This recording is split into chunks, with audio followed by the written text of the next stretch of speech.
There are a lot of cornflakes rattling around Boris's speech last night, but when you got past the breakfast cereal and delved down to the free toy at the bottom, the message was pretty stark. I don't believe, he told an audience for an annual Margaret Thatcher lecture, that economic equality is possible.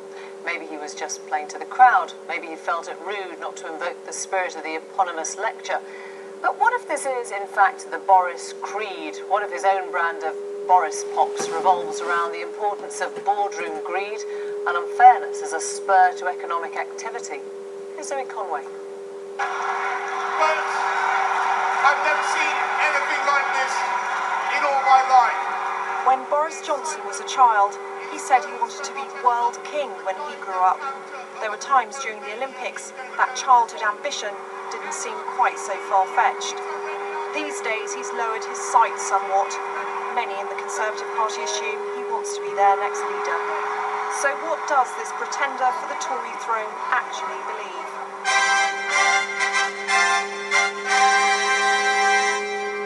Last night he talked about inequality in a lecture aimed at the Tory right. I don't believe that economic equality is possible. Indeed, some measure of inequality is essential for the spirit of envy and keeping up with the Joneses and so on. That is a valuable spur to economic activity. His comments are interesting because there's such a contrast to David Cameron's public agonising about inequality when he became leader. 3 years ago, he said less equal societies do worse. But Boris also argued for a move away from the perceived excesses of 1980s Thatcherism. I hope that the Gordon Geckos of London are conspicuous not just for their greed, and I accept the CPS view that greed is a valid motivator of economic progress, as for what they give and do for the rest of the population.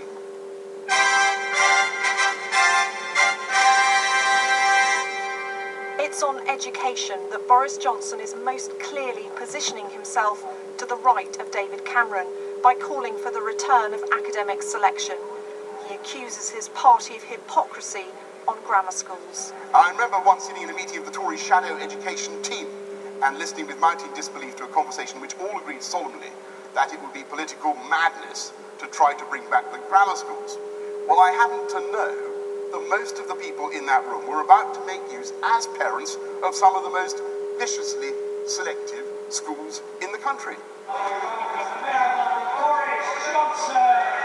Being Mayor of London has not always given Boris the chance to endear himself to the right of his party. If anything, he's had to tack left. He may argue for a smaller state, but he's spending billions on London's transport infrastructure.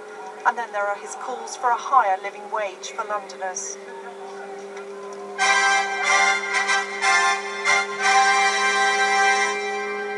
When in China, Boris is keen to emphasise how open London is to the rest of the world. But last night he expressed frustration at the government's immigration policy. It's time to sort out the immigration system so we end what is currently a totally mad situation. At the moment we are claiming to have capped immigration by having a 60% reduction in New Zealanders, when we can do nothing to stop the entire population of Transylvania, charming though many of them, almost all of them, doubtless are, from trying to pitch camp at Marble Arch.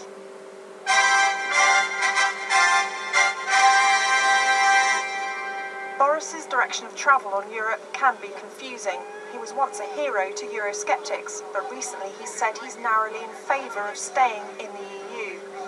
Last night he played it safe. He attacked Eurocrats, definitely the low-hanging fruit of Europe bashing.